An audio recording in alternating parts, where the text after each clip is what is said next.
Hello everyone, welcome back to another seasonal anime review. I am the Rat, and this is The Rat's Nest. Today, we have gathered here to discuss the summer 2020 anime season. It's over. I can't believe it's over. It's weird. It's weird that it's over and the next season is starting. Very much looking forward to the next season, but this was a very, very big season of anime. I would say not just what you call it in terms of like the stuff, but for the channel itself and kind of the things that I've done here. We'll get into that with number one of what I've been watching, kind of my thoughts. But I really enjoyed the anime this season. Coming in, I didn't have a ton that I was thinking I was going to watch. I kind of just picked up a couple off of whatever that I was like, okay, seems interesting. I watched episode 1. I just ended up watching the whole thing, and there were some that I really, really enjoyed, and I can't wait to watch more of them. So without further ado, I think it's time to just get right into the anime that I watched and my thoughts on them. And what better place to start than with the one that I've already gone in depth into multiple times with Mushoku Tensei. Mushoku Tensei Season 2, Core 1, obviously phenomenal. If you're interested in my full thoughts on it, I have episode reviews I did every week with my friend Kyle, so you can get all the details there. And then also this next Monday, if you're watching this at the time of upload, we're going to have come out a full core review. Just kind of so, in the future, in 3 months, people don't have to go back and rewatch all the episodes. They could just have a compact experience. But just very short on Mushoku Tensei. Obviously, I loved it. Obviously, I think that it was a great core. So spoilers for the core and the anime. I'm not going to talk about spoilers for the light novel of any series or the manga of any series. Just spoilers for this season, what aired this season. Obviously, getting to see Rudeus and Sylvie get together was absolutely phenomenal. I loved it. I think they did it so well. I think that Bind adapted it so well. I loved the opening. It's one of the finalists for opening of the season. That's crazy. But I really, really loved the opening.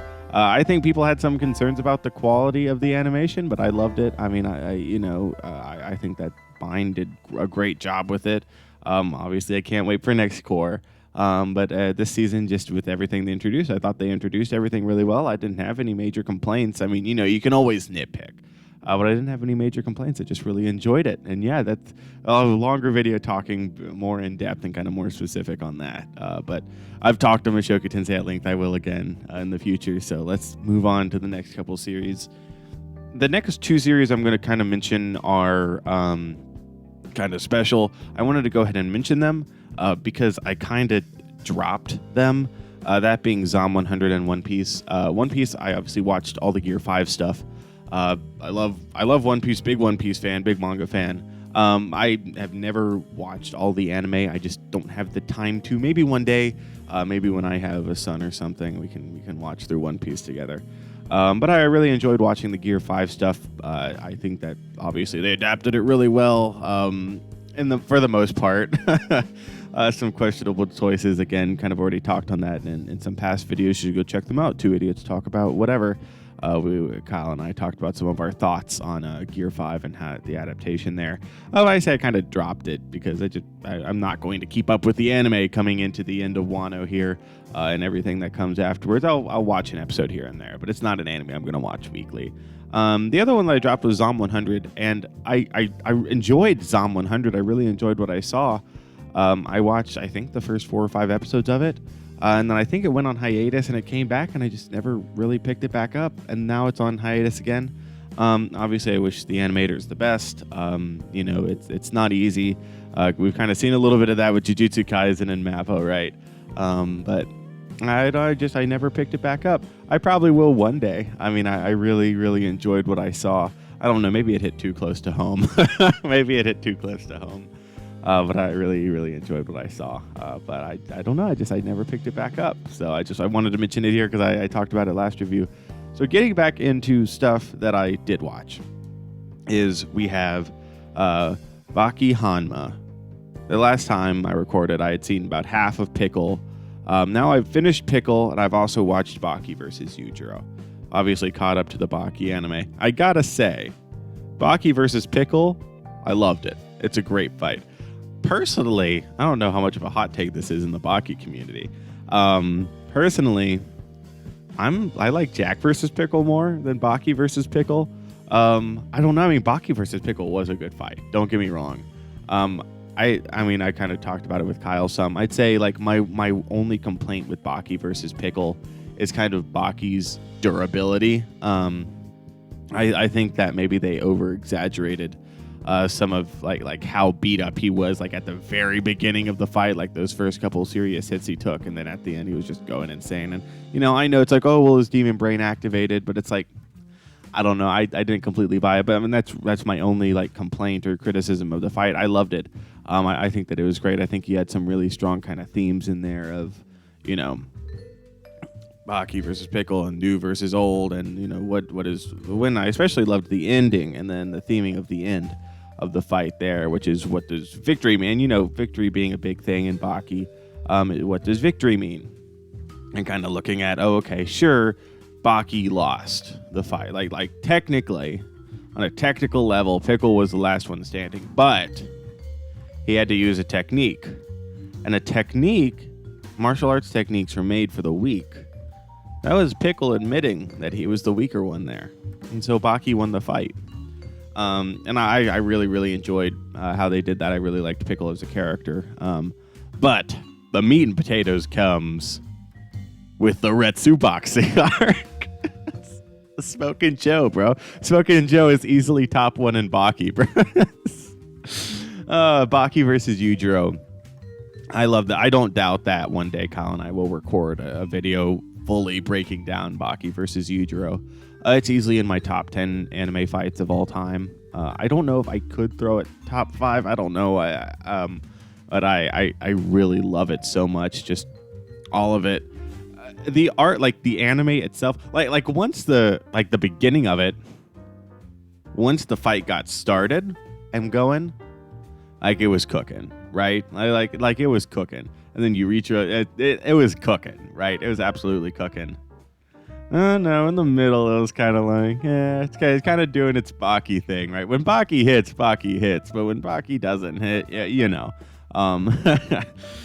this whole season, the Retsu boxing arc was kind of so random in the middle of all this, and then they off-screen the last guy. Dude, Smokin' Joe's top one in the verse.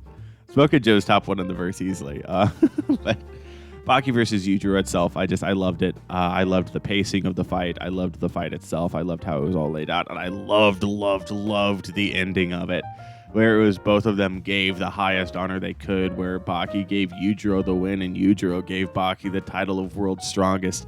And I love that. And again, getting into the whole, and this is where I think it's done best, is the concept of who won. I don't know who won.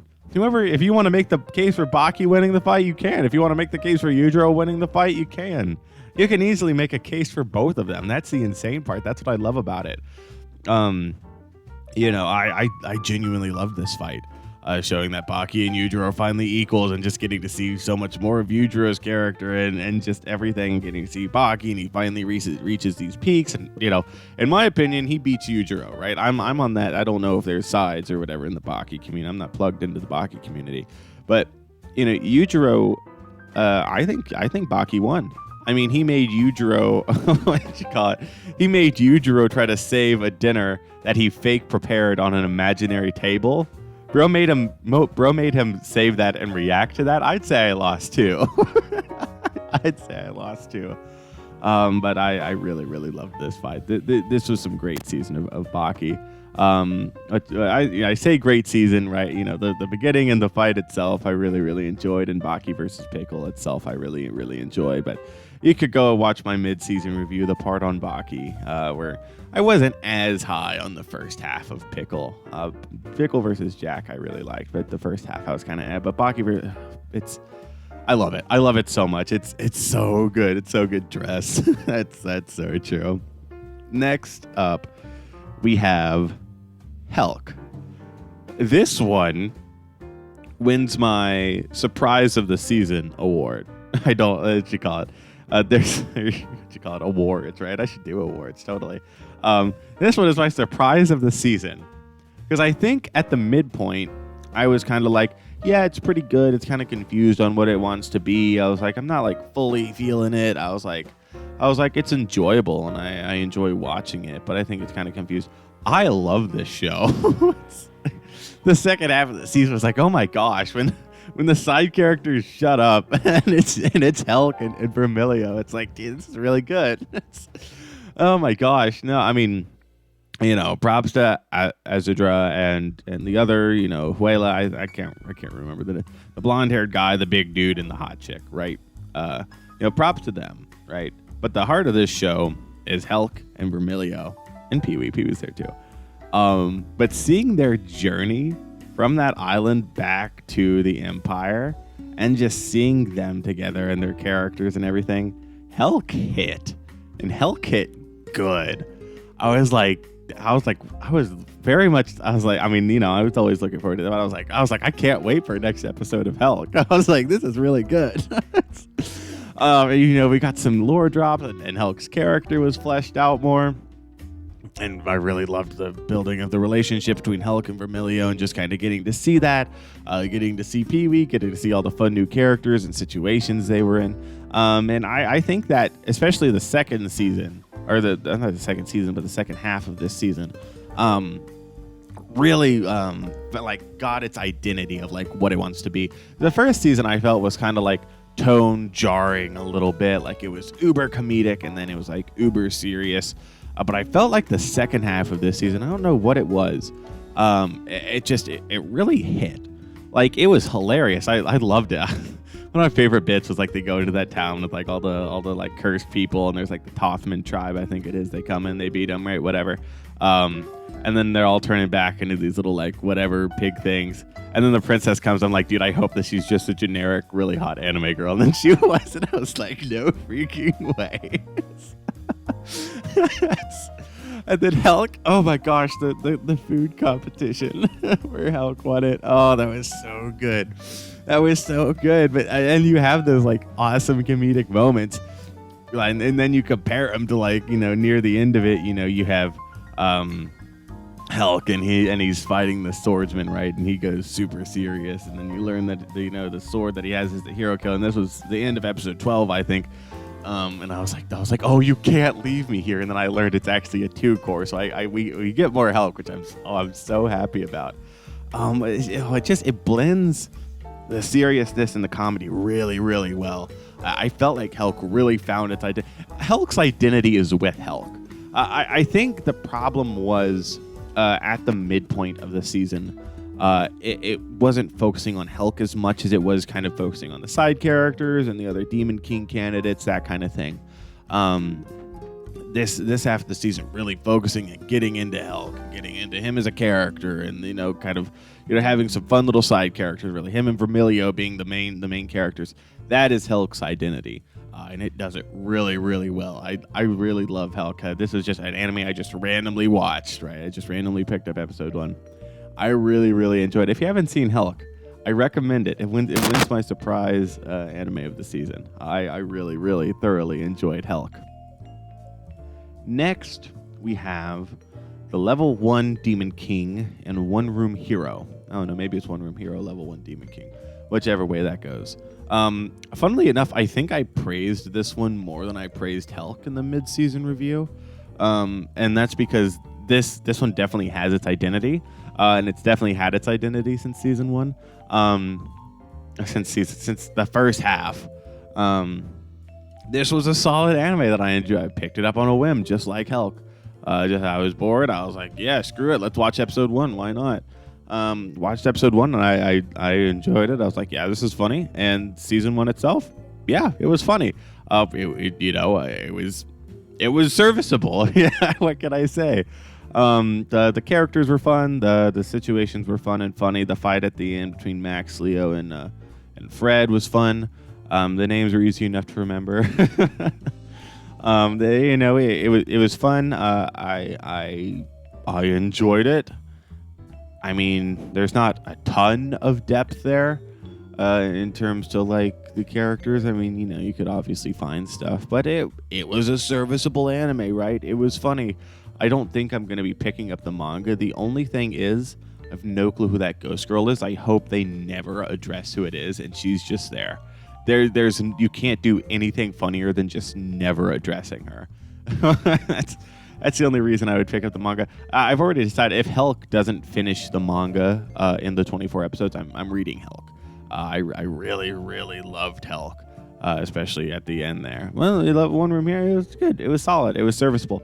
The thing about One Room Hero that I wanted to bring up is how insane some of the voice cast is.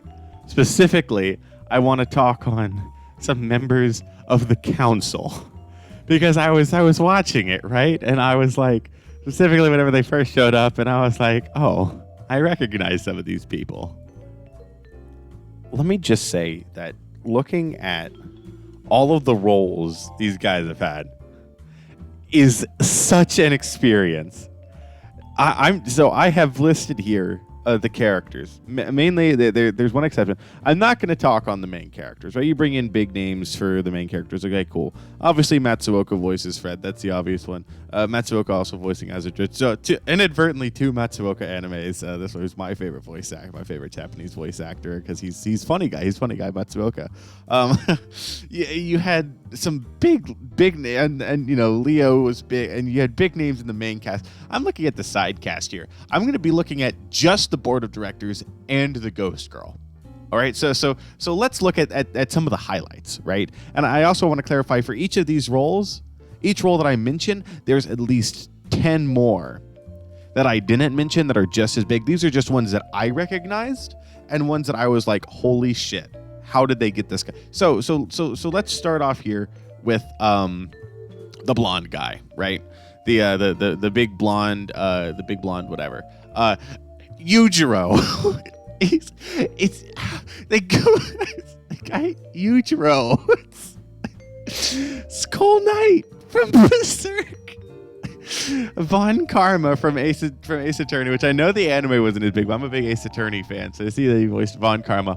Wamu from JoJo voiced Dimple. He voiced Blackbeard. As we'll see, this is basically just a One Piece reunion here. He voiced Blackbeard. He voiced Peepamy. He's not from Pop Team Epic. He's not the only Peepamy voice actor here, because who was it? The Ghost Girl also voiced Peepamy.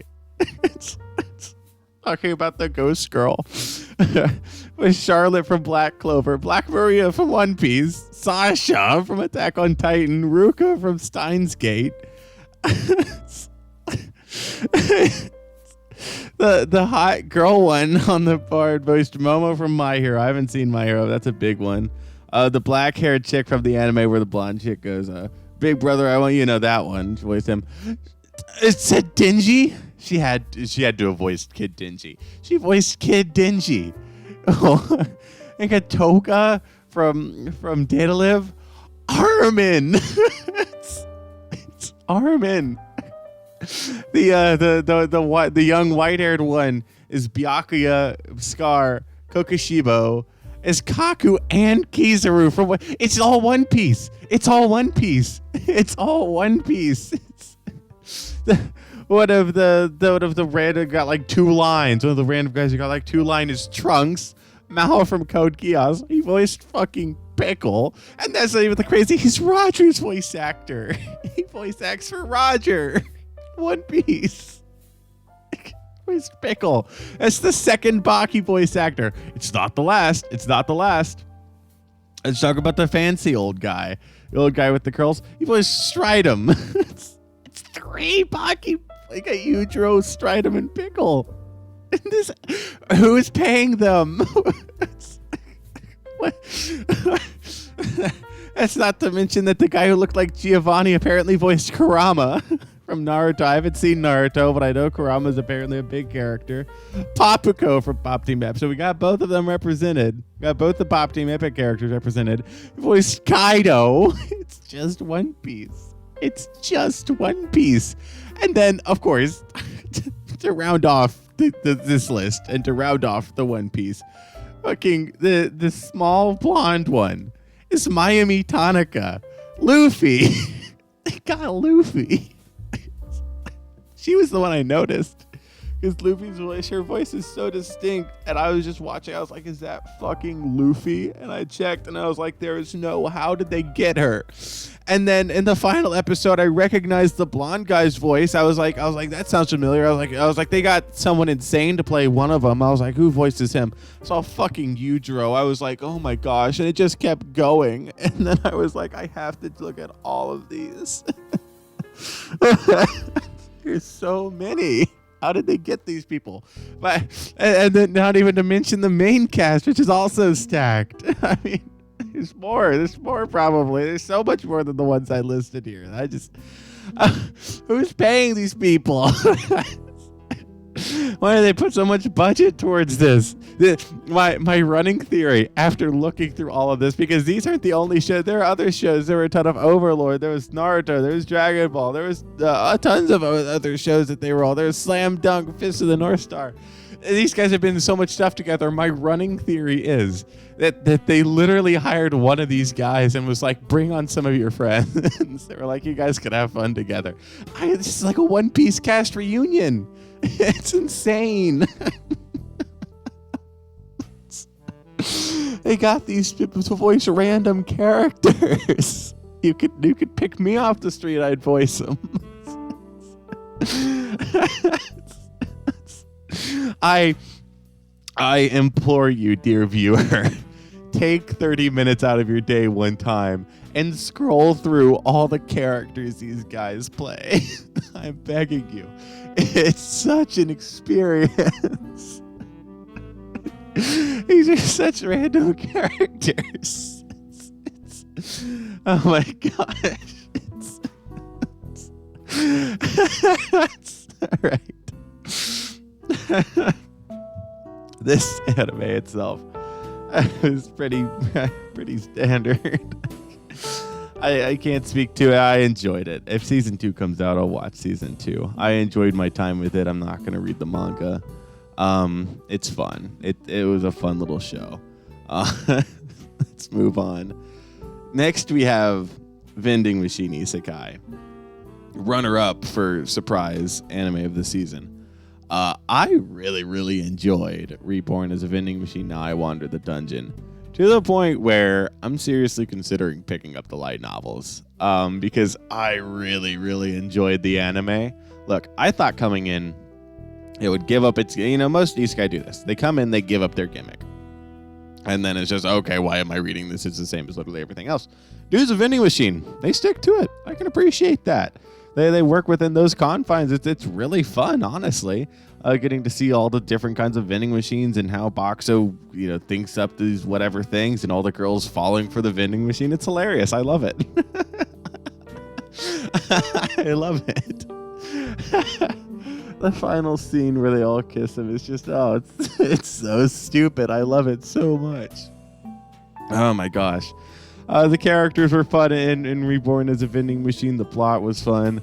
I can appreciate that they stuck to the gimmick of him being a vending machine. Who knows? Maybe in the future he gets a human form. But at least for now, he's stuck as a vending machine, and I find it hilarious that women keep falling for him. It's fun. So I'm seriously considering picking up the light novels for this one. I thoroughly enjoyed my time with it every week.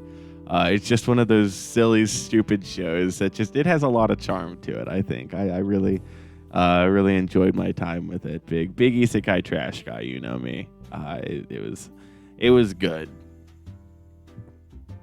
So next we have Reign of the Seven Spellblades. Now this one is actually one that I will be talking about next time too, the mid-season fall 23, not fall 24, goodness. Because this one is going to be 15 episodes, which is kind of weird. So I've seen through 10 right now. And I gotta say, I'm really enjoying it. Reign of the Seven Spellblades is, as of the time of 100 subscribers, one of my top 10 favorites. I don't know, it's probably been edged out by Berserk now, but I really do enjoy Reign of the Seven Spellblades, even if it's not specifically in my top 10 anymore. Berserk's probably up there now. I love Berserk. After reading a lot more of it, I really love Berserk. But that's a topic for a different time. Reign of the Seven Spellblades is really fun. I will say the anime at least. While I'm enjoying it, I really enjoy the opening. I really enjoy getting to see all the characters and stuff. I will say I think that I enjoyed the light novel fights better, because that's where a lot of my like praise and enjoyment for Reign of the Seven Spellblades come from. I mean, I love the characters, and obviously we get to see that in the anime. I love, getting to see all that. But I really think just the way that the fights are written, like physically written in the light novel, are really like a big part of my enjoyment of the series. And I think in the anime, you kind of lose some of the complexity of it. The trade-off for getting to see it animated, but there's one fight specifically coming up. It's Volume 5 territory. I'm not going to spoil anything, but one fight coming up that would be Season 2 of the anime, if we ever get a Season 2, which I hope we do. I hope that they dedicate enough time to it, because I was just watching, and I was like, I'm kind of enjoying the fights, but I mean, I don't know to say it all feels rushed, but at the same time, I don't know, maybe the original light novel. It's been forever since I've read the original light novels, but it seems like it's just kind of throwing characters out, and I kind of watching it with my friend Kyle, and he was bringing up some valid points about stuff, and it's like, yeah, I think that like I said, I can't remember if it's light novel or if it's, anime only. There were a couple missteps where I was kind of like, yeah, you know what, I wish that they would do more with this, or, that they would set this up more, or that kind of thing. I still love Reign of the Seven Spellblades. I will say I do enjoy the light novels more. But the anime adaptation is fun, obviously. Love getting to see everyone. Love the opening, like I've already said all that. But yeah, I mean, the light novels, light novels are too fictional, right? What you call it. But the anime, it's been fun, but like, I don't know, it hasn't been the same experience as the light novels. Maybe I'm just remembering the light novels through rose-tinted glasses, because I loved 5 so much. Maybe I'm just doing that, but I guess we'll have to see if we ever get a Season 2 and see how the anime adapts that. It'll be fun to see. I've enjoyed it this season. I'm looking forward to finishing it up and talking about it next time. Finally, for this season, we have Jujutsu Kaisen Season 2. The time of last recording, I had I watched through the Star Child arc, and now we are officially in Shibuya. Now, I've done Shibuya videos on the channel with my friend Kyle, and most recently did one just by myself, which it's so stupid. It's such a stupid video. I love it so much. It's easily the dumbest video I've ever done. But just to real quick go over some of my thoughts, I'm loving the Shibuya adaptation so far. I think they're absolutely nailing it. Mappa is absolutely killing it, and they're not just killing it, they're also killing their employees, but I am the furthest person that should be talking about that. That's an entirely different topic. Just for the anime itself, I cannot wait, because there's so many moments in Shibuya that I absolutely love, and I just know that they're going to handle it well. Getting to see Gojo sealed, like, they handled that so well, and they even added some little details that weren't present in the manga. I don't know to say weren't present in the manga, but they cleared up some details. Like, for instance, like the box falling, and we get to see it cry. I don't think it crying was in the manga, and it's like, that's cool. It's cool to see these things. They added some characters to the panel where it's like, we got Gojo Satoru in like the boxes at the center. They had some characters in that panel, which is cool. Mappa's just done an amazing job with Jujutsu Kaisen Season 2 so far that I've really enjoyed, and I can't wait to see the completion of Shibuya, because I love Shibuya so much. It's probably top 3 shonen arcs all time for me. And so just getting to see that animated finally is really cool. I don't have too much to speak on right now, because I've already touched on it in some past episodes. And also we're just kind of in the beginning of Shibuya now. But this will be something I talk about at least for 2 more seasonal reviews, mid-season and post-season of fall, and then maybe even getting into mid-season of winter if it goes that long. I don't know exactly when it's slated to end, but that would be kind of insane, I think, for it to get that far. So, now we're here at the end, right? I want to quickly touch on anime that I'm planning on watching next season. I don't think that I need to make an entirely separate video for that. I'm just gonna mention them here. I don't know if I will. I'm gonna have to wait for the mid-season review to see what I'm out to, or you could join the Discord, and you could get updates on what I'm watching live. Join the Discord, link in description. We have fun over there. Oh my gosh. But so the stuff that I was watching, there's some stuff I'm definitely watching, some stuff I was just thinking about watching. So Shield Hero Season 3, I'm going to watch that. I'm going to do weekly reviews of that on the channel, probably with Kyle.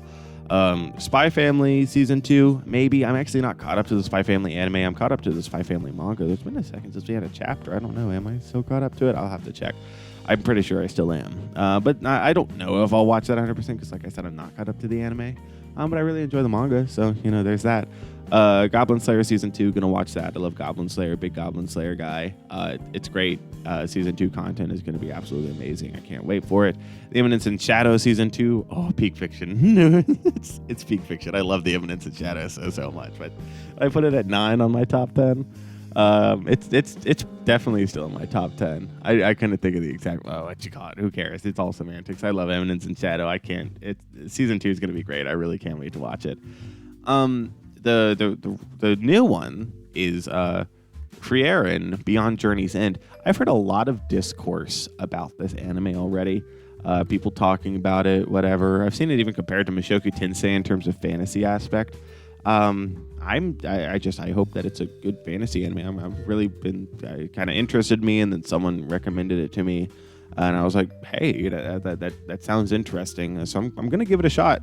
So I guess I'll see what I think about it. Dr. Stone New World Part 2, gonna be watching that with Kyle.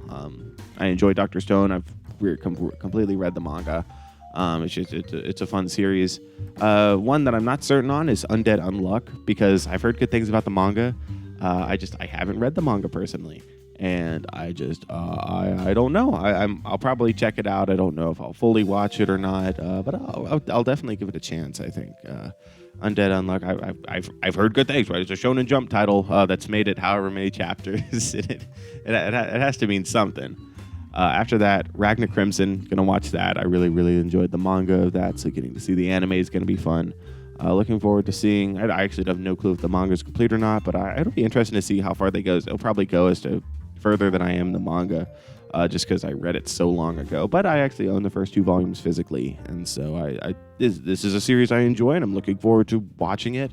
The next one that I haven't actually seen before is The 100 Girlfriends Who Really Love You. I think that's the title of it. I've heard very good things about this one. I've heard it's hilarious.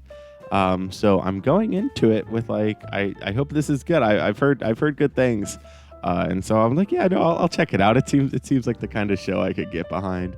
Kind of like it seems like I've seen it described as like a parody of the harem genre, and so I could get behind that. That sounds like it could be really good. So I'm looking forward to checking that one out. And then finally, Berserk of Gluttony, which is a series that I'm going to watch, kind of as like a mindless thing. I've read the first 2 volumes of the light novel, and I'm not terribly big on Berserk of Gluttony, but I'll see if the anime can fix some of the writing problems I have with it. I'm not hopeful, but maybe it'll be entertaining. If nothing else, Berserk of Gluttony occasionally entertained me when I was reading it, so maybe they up the edginess. I don't know. It'll be interesting to see, but. Yeah, that's what I'm planning on watching next season. So be on the lookout for the mid-season review to see what I'm cooking. It's so true. Finally, opening of the season. I did kind of like the midpoint of that, which is Spiral from Mushoku Tensei. It's Spiral. Opening of the season is Spiral from Mushoku Tensei. That's pretty clear. Runner up is honestly probably one of the Baki OPs, because the Peakle OP and then the Baki versus Yujiro OPs, those slapped. Reign of the Seven Spellblades is really good, and it's my second most listened to after Spiral. But it's very unique. I mean, I'm not saying that in a bad way. I really love it. But just like as for my personal music, like what am I going to bump to? Spiral. I mean, it's Spiral, right? I really enjoyed it. It just randomly, Vending Machine Isekai's OP just randomly came up one day when I was just randomly going through songs, just Spotify was playing through a playlist, whatever. Just randomly popped up, and so I've been listening to that more too. It's fun. It's jazzy. I love it. It gives me some Mad Persona vibes. That's so true. But with all that said, I think that about wraps it up. So this summer was a really fun season. And looking at my planned list for next season, I'm probably not going to watch all those because that's a lot. I don't know if I'll have time, but I guess I watched a lot this season too.